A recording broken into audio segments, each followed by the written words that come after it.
Bom dia! Finalmente a gente chegou na parte legal desse material, dessa playlist, que é os motores turbojato, que é o que a gente usa para aviação comercial. Então, vamos ver aqui nesse vídeo um pouquinho sobre os tipos de motores turbojato, como é que eles funcionam mais ou menos, para depois a gente começar a fazer os cálculos reais, que é o que a gente precisa para engenharia, para poder projetar esse negócio aqui. Então, vamos dar uma olhadinha no turbojato.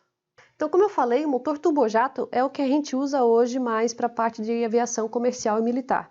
Na verdade, o turbojato em si, como a gente chama de turbojato, ele é uma das configurações básicas, que seria a que nós vamos ver matematicamente no próximo vídeo, mas ele na verdade deu início a uma família de vários tipos de motores que usam o que a gente chama do sistema a jato ou o núcleo turbojato e aí fazem modificações. Então eles são uma série de motores que a gente chama de air breathing, ou seja, de motores que succionam ar.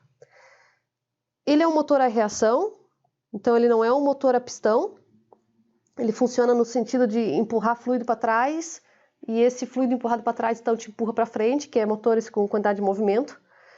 E um dos formatos dele principal, por exemplo, é esse que está aqui, que seria o que a gente chama de turbofan, aí ele tem várias configurações.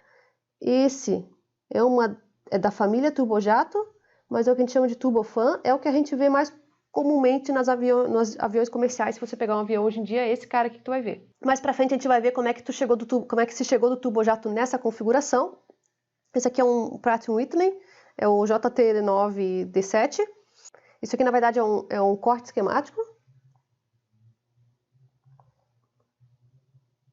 que a gente usa geralmente para fazer os cálculos e fazer o projeto. Então, só para dar uma ideia do que tem aqui, para a gente começar a entender o que seriam esses motores turbojato. Aqui, na verdade, essa primeira parcela grande aqui, isso aqui são pás bem grandes. Sabe aquelas que quando você olha para o motor e você vê aquelas pás bem grandes na frente? É isso daqui que a gente chama de fan. Ele só tem na parte do turbofan. O turbojato não tem o fan. Ele está aqui, depois a gente vê uma questão de eficiência de combustão, depois a gente vê como é que se põe ele. Aí ele tem esse motor aqui, o que a gente chama de sistema de bypass. Então tu nota que aqui ele tem uma canalização externa, e quando ele suga ar, que seria geralmente esse que a gente chama de M.A do fan e M.A do core, um pedaço vai passar por aqui. Essa parte que passa pelo sistema de bypass, ela é ar frio. Ela não passa pela câmara de combustão. Então ele simplesmente puxa pelo fan e joga para trás, e aqui você já vai sair para a atmosfera. Um pedaço desse ar passa pelo que a gente chama de core, que seria essa parte interna aqui, que é bem menor. Esse aqui é um de alto bypass, depois a gente vê que tem outros sistemas. Então esse aqui vai entrar aqui, que é esse AMA core. Essa parte é que vai entrar dentro do compressor. Então essa parte que eu sublinhei aqui, passei por cima de azulzinho, é o compressor. Está aqui para comprimir o ar. Então aqui são as várias pazinhas do compressor, a gente depois vai ver um pouquinho mais sobre isso. Depois do compressor, daí ele chega na câmara de combustão, que seria essa zona aqui.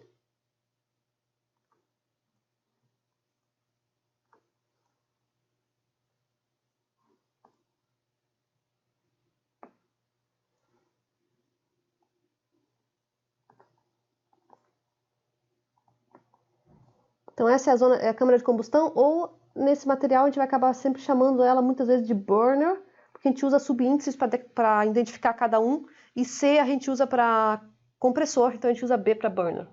Aqui é onde a gente injeta combustível, então aqui ainda vai ter um M.Fuel, e aí o combustível então pega fogo, né? São câmeras de combustão geralmente anulares, e daí você tem fluido quente que continua para cá, que seria a parte da turbina. Só cuidado, tá? Muita gente chama de turbina de avião. A turbina de avião, na verdade, é um nome genérico que a gente dá para esse motor completo. A turbina axial, na verdade, que é o equipamento termodinâmico que a gente chama de turbina, é esse cara aqui, que é o inverso do compressor. Então, esse cara aqui é uma turbina axial, que se você for ver, ela está conectada no mesmo eixo. Esse daqui é o eixo principal.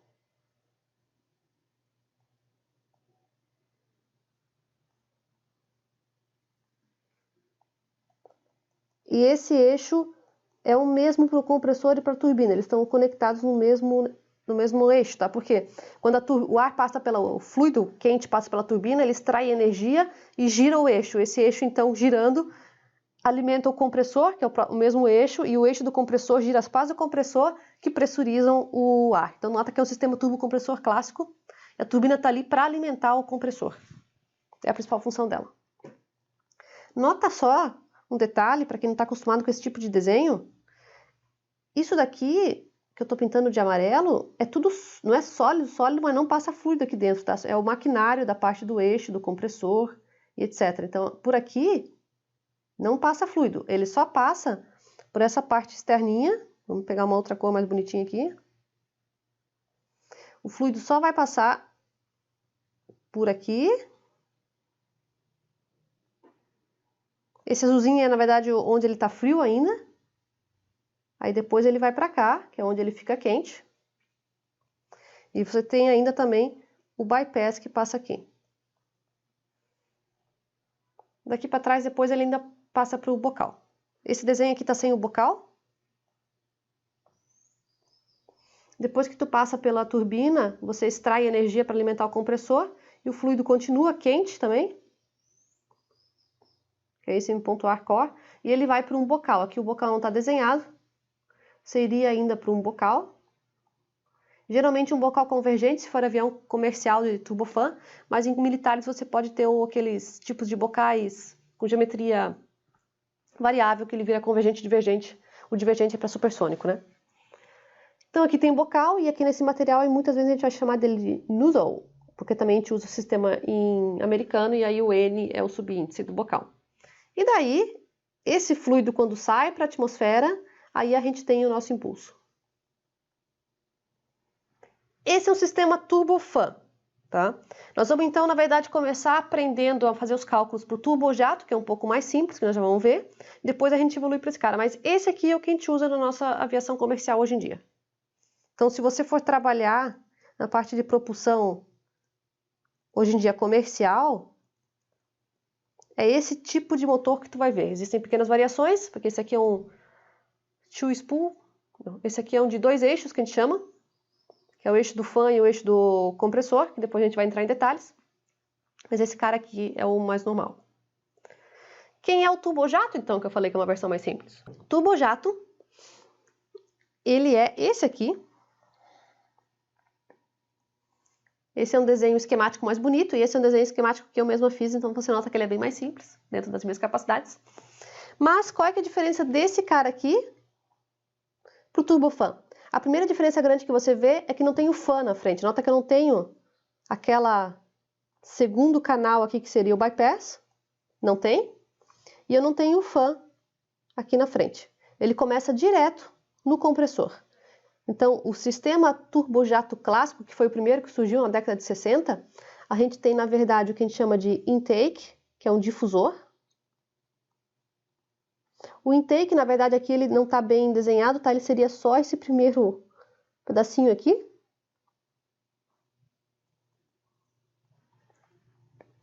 Não é uma pá, tá? O intake, de vez em quando, você tem nos sistemas turbocompressor uma guide vane, que seria uma parte para proteger ali o compressor e a primeira entrada de ar. Mas o difusor, na verdade, é um sistema que é um bocal contrário, né? Onde você abre a área. É um cano onde você abre a área. O objetivo desse difusor é desacelerar. O segundo é o compressor, que também estava no outro sistema. Então, você tem aqui o compressor, a função dele é pressurizar o fluido. Então, daqui, vou botar de uma outra cor.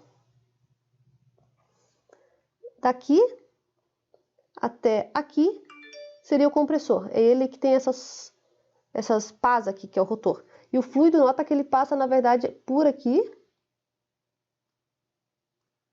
e por aqui. São máquinas circulares, né? São turbomáquinas. E você nota que o espaçamento vai diminuindo, tá? Ele vai comprimindo.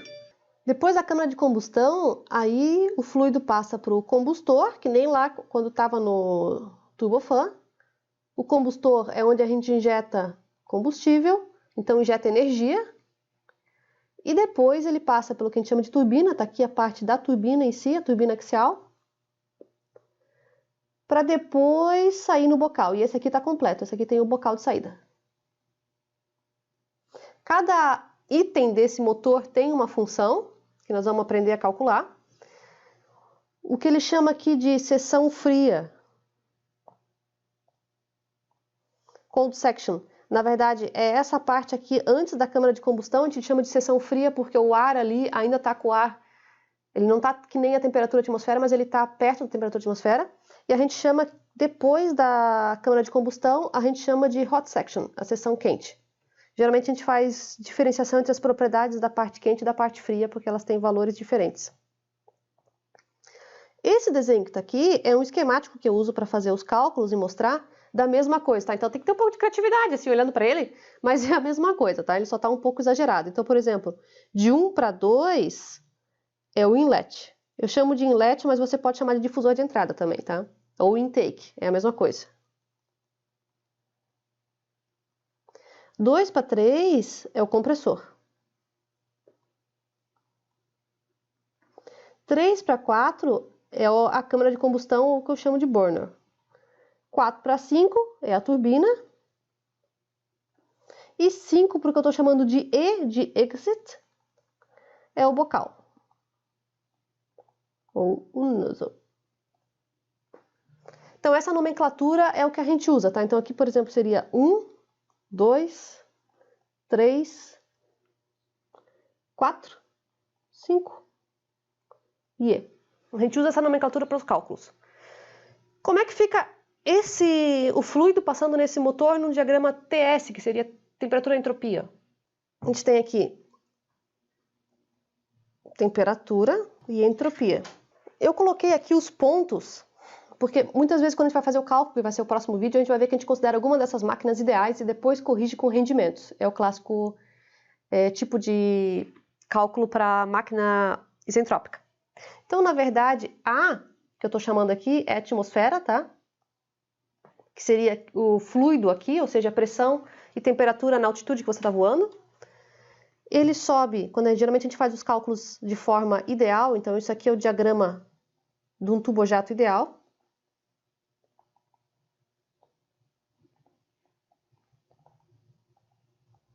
Depois a gente corrige ele para um real mais para frente, mas por enquanto a gente começa calculando ele ideal. Então ele vem, o ar da atmosfera está aqui, que seria aqui. Aí ele vai entrar e passar pelo inlet, que seria aí de 1 até 2, então o nosso A é equivalente ao 1. 1 para 2 ele vai, geralmente a gente calcula o difusor, né, o intake de entrada, como isentrópico. Se ele é isentrópico, não tem variação de entropia. 2 para 3, ele pressuriza, e se ele pressuriza, aumenta a temperatura também. Então ele vai aqui para 3, esse aqui seria o compressor. Depois ele vai de forma agora não isentrópica, porque ele tem adição de calor na combustão, então está aqui a câmara de combustão, 3 para 4. 4 para 5, uma turbina ideal, a turbina expande, diminui pressão e diminui temperatura. 5 para 6, um bocal. O bocal, isso aqui nós estamos fazendo tudo para Mach menor do que 1, tá? O bocal, quando ele acelera, ele diminui a pressão, se diminui a pressão, diminui a temperatura, e aí cai. E aí a gente fecha esse ciclo no que a gente chama de pressão atmosférica. Então isso aqui seria o diagrama temperatura-entropia desse cara. Vamos só identificar as máquinas aqui no meio do caminho. Então de 1 para 2, aqui é o intake. Esse aqui é o compressor. Esse daqui é a câmara de combustão, burner, turbina e o bocal. Então tá aqui todas as máquinas. Esse diagrama a gente usa para fazer cálculos. Para que serve agora cada um desses componentes que está ali dentro? Eles têm um motivo para estar ali. Se tu tirar um deles, não vai funcionar. Essa é a configuração mínima possível para o turbojato. Se você retirar um desses componentes, vai dar treta. Então aqui nós temos de novo o desenho para a gente entender o que cada item desse motor faz. O intake, como eu falei, é aquele difusorzinho de entrada, que seria esse primeiro pedaço aqui. A função desse cara, que seria o que a gente chama de inlet também, tá? Esse Mach 0 é um Mach de voo. Então o que acontece? O compressor, a gente vai ver no próximo vídeo, ele é uma máquina giratória que está aqui, é esse cara aqui. Ele tem um eixo e várias pás. Isso aqui são sequências, cada um desses caras aqui é uma sequência é um rotor, uma sequência de pás conectadas. Essas pás quebram se você bater nelas, né? Por exemplo, o teste joga o frango congelado no motor, né? Isso é para ver se não quebra as pás, porque se tu quebrar uma dessas pás, ela vai se arrastando pro resto do motor e quebrando o que tem para trás, né? Para dar falha no motor. Então, na verdade, essas pazinhas que eu desenho aqui também nesse desenho, elas estão ali, elas estão girando e elas são relativamente sensíveis, e elas têm perfil aerodinâmico. Então, o que você tem que fazer é que elas são projetadas para funcionarem com Mach abaixo de 1 no compressor. Só que se você for ver, os aviões comerciais hoje em dia voam com Mach 0.89, 0.9, 0.85, que é quase 1. Então, quando vem por exemplo, de um Mach 0.85, 0.9 da atmosfera, que você já está voando, e entra nas pás, nota que a área de entrada aqui, ela é pequena, que é a área do compressor. Quando você diminui a área, ele vai acelerar mais ainda. Outro detalhe, entre as pás, se você for ver, é um espacinho apertadinho para o fluido passar. Então, é mais apertado ainda. As pás giram, então elas colocam mais energia no fluido para ele andar mais rápido ainda. Então, se você entra no compressor com Mach de 0.85, 0.89, você vai acelerar a Mach 1 tranquilamente na ponta das pás do rotor em algum ponto. Se você faz isso, você gera choque. Se você gera choque, você tem grandes chances de quebrar as pás. Se você quebra a pá, isso vai se arrastar para trás do motor e atrapalhar tudo. Então, não pode entrar um Mach alto na entrada do compressor. O objetivo do inlet é desacelerar a velocidade de escoamento para a entrada no compressor. Até que nível? Até o nível que se considera seguro para um compressor. Geralmente, para os nossos cálculos aqui, nós vamos considerar o que eu vou chamar de Mach 2, porque é o Mach que está aqui nesse ponto aqui. Esse ponto aqui seria o 2, a entrada do compressor. Geralmente, a gente quer ele, no máximo, 0,6. Existem técnicas, pesquisas para aumentar esse cara aí, mas atualmente a gente não entra com mais do que 0,6. Como a gente voa com mais do que 0,6, tu tem que desacelerar. Então, essa é a função do inlet, desacelerar para um nível seguro para a entrada do compressor, para ele não quebrar as pás e não destruir todo o motor. Esse é o primeiro ponto. Segundo, o compressor está ali para quê? Aí ele pega esse escoamento que vem e ele pressuriza o compressor para que a câmara de combustão queime de forma adequada. Lembra qual era o problema do motor pistão? Quando eu vou subindo na atmosfera, a pressão estática cai. Então, o ar que eu sugo de fora, ele vem com uma pressão menor. Quanto menor a pressão, mais longe da zona boa de queima eu fico do combustível, da mistura combustível-ar.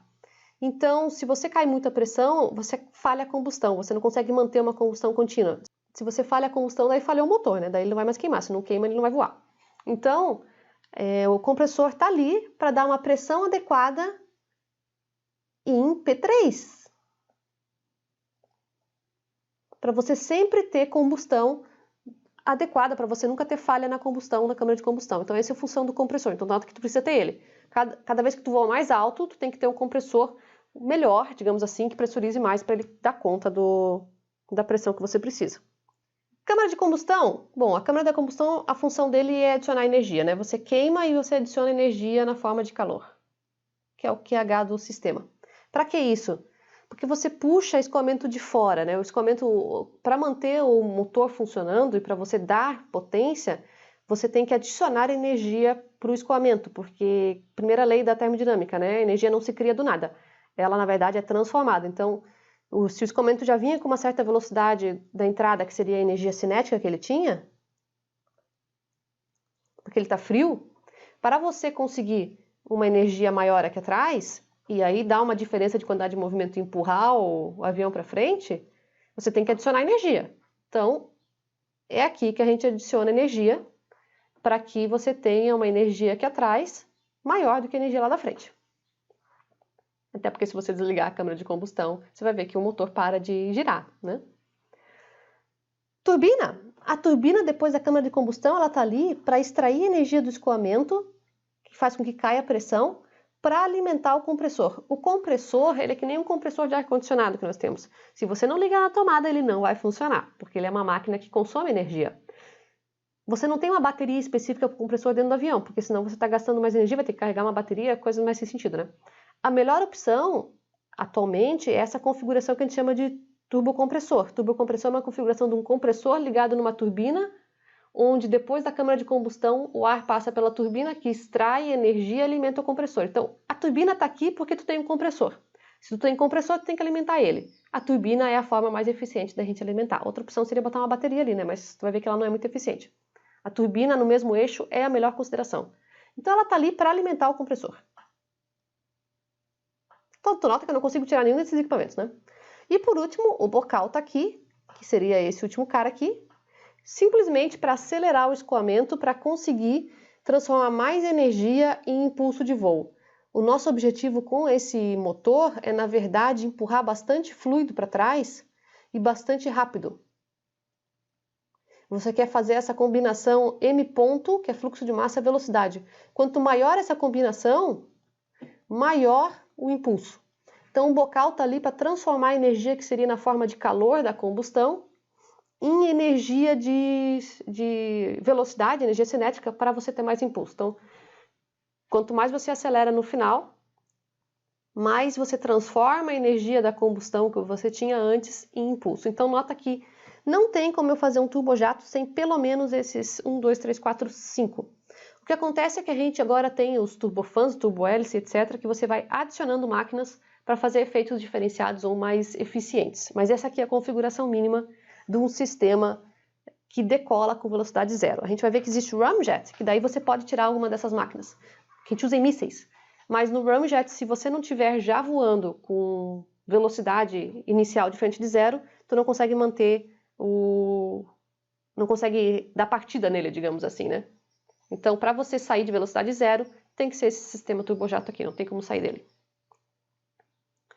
Como é que funciona a temperatura, pressão e velocidade ali dentro, para entender o que cada máquina faz? Se você for ver ao longo desse motor aqui, eu vou plotar primeiro a pressão de verdinho.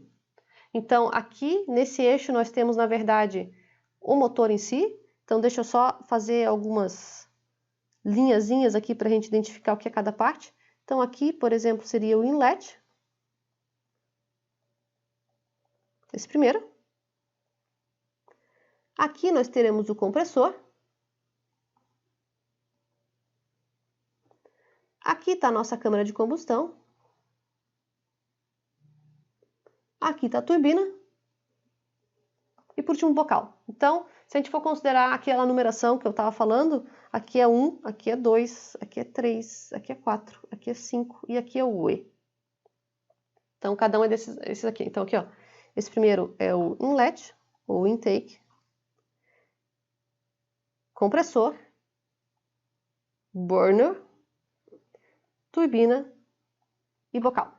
Tá aí as 5 máquinas. Então, vamos ver como é que fica a pressão ao longo desse motor, a pressão do escoamento. Você começa geralmente com uma pressão baixa. Não vou botar no zero, mas você começa com a pressão atmosférica. O difusor, ele aumenta a pressão porque ele diminui a velocidade. Depois o compressor, ele aumenta mais ainda a pressão, que essa é a função dele. A câmara de combustão, geralmente a gente faz os cálculos como se ela fosse ideal, mas aqui eu vou fazer uma câmara de combustão real. A câmara de combustão real, ela tem um pouco de perda de carga. Então ela cai um pouquinho. O meu um pouquinho também é exagerado, mas ela cai um pouquinho. Na turbina, ele cai mais. Geralmente a cada estágio da turbina você cai um pouco. Então, por exemplo, ele faz geralmente uma coisa degrau, assim.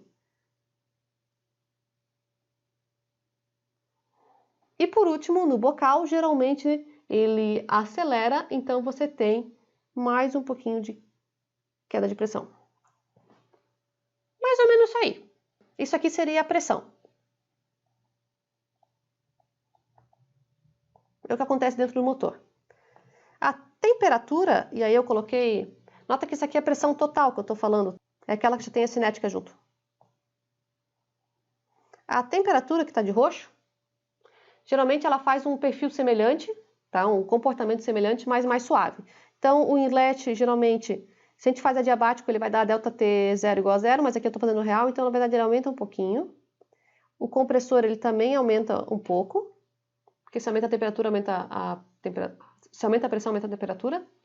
O que você tem na câmara de combustão, daí você tem um aumento, que eu vou fazer um aumento, como é que seria, geralmente assim, ele dá o pico da combustão ali.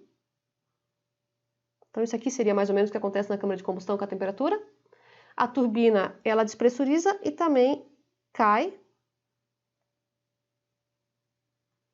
E por último, o nosso bocal, que também cai um pouquinho.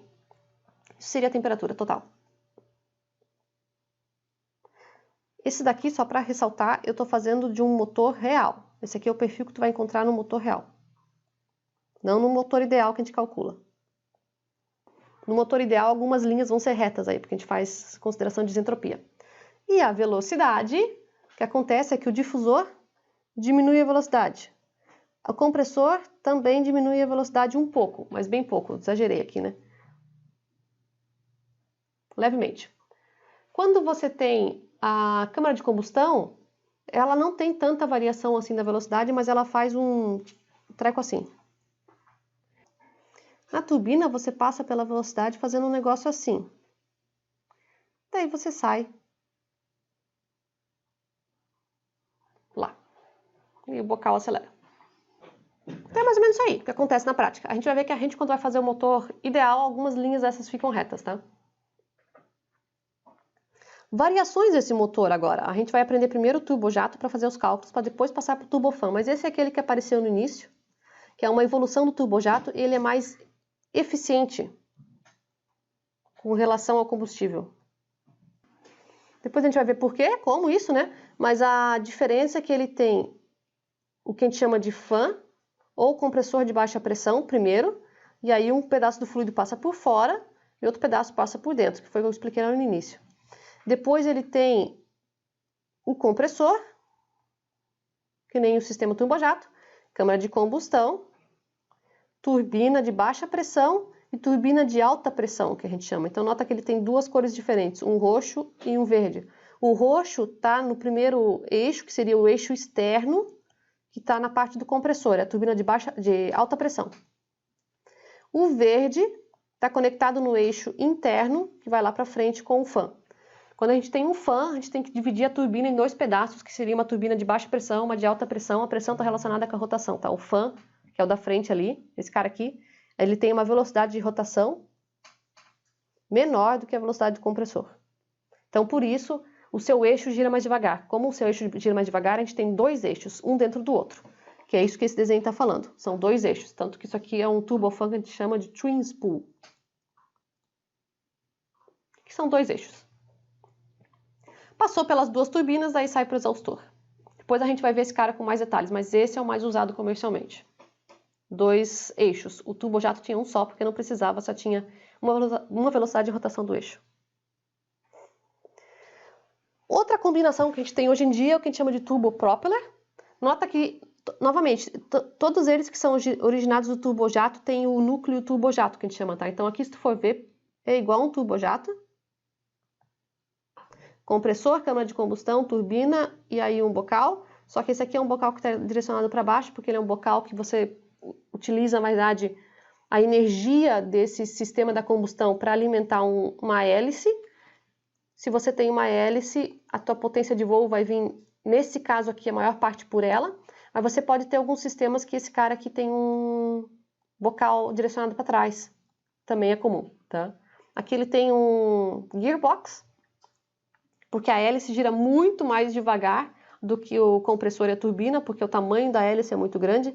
Lembrando que a velocidade na ponta da hélice, que a gente chama de U, geralmente é velocidade de rotação vezes o raio. Então, quanto maior o tamanho da pá, mais rápido vai girar, mais fácil de dar choque nas pontas, que você não quer. Então, esse aqui é o turbopropeller. Ele é muito usado para levantamento de peso, digamos assim. Ele leva bastante peso, porque na decolagem ele consegue dar bastante impulso. Lembrando que a gente já viu como é que é esse impulso de decolagem no sistema aeropistão. Ele vai ser lá a rotação do eixo, 2ρ, área da hélice, 2/3. Esse aqui vale para qualquer sistema com hélice. Só que esse WB não vai vir de um pistão, ele vai vir desse sistema turbocompressor. Então essa é uma combinação do sistema hélice que a gente viu para o pistão com o turbojato. Esse é o que a gente usa muito em aviões militares hoje em dia, quando você quer fazer carregamento de bastante peso. Ou tem alguns aviões da Azul, eu já voei num da Azul, acho que ano passado, que tem esse sistema de turbopropeller também. Tem seus prós e contras. Esse é o sistema que a gente usa para mísseis, o Ramjet. A gente não vai abordar nesse material aqui para frente da playlist os cálculos dele, mas só por curiosidade, ele é o único que você tira componentes, aqueles 5 componentes que eu falei, ele é o sistema que não tem. Só que ele já tem que estar com velocidade de voo iniciada, ele não consegue partir do zero porque ele não tem um compressor. Se você não tem um compressor sugando, tu não consegue partir o motor. Então, esse cara aqui, ele tem que estar voando já, detalhe, esse Ramjet, ele já tem que estar em supersônico, e aí, na verdade, isso aqui que ele tem no meio é só um eixo inicial, mas não tem nenhuma pá, nada. Ele tem a câmara de combustão e o bocal. Nota que é um bocal divergente, né? Bocal convergente divergente. Então, esse cara aqui é para supersônico, só que a gente usa ele para mísseis, porque ele não dá partida. Se não tiver supersônico, ele não vai conseguir voar. Então, a gente geralmente só usa quando ele já está voando com velocidades altas. Não vou entrar em detalhes com ele, quem tem curiosidade dá uma procurada na internet, faz já bastante coisa.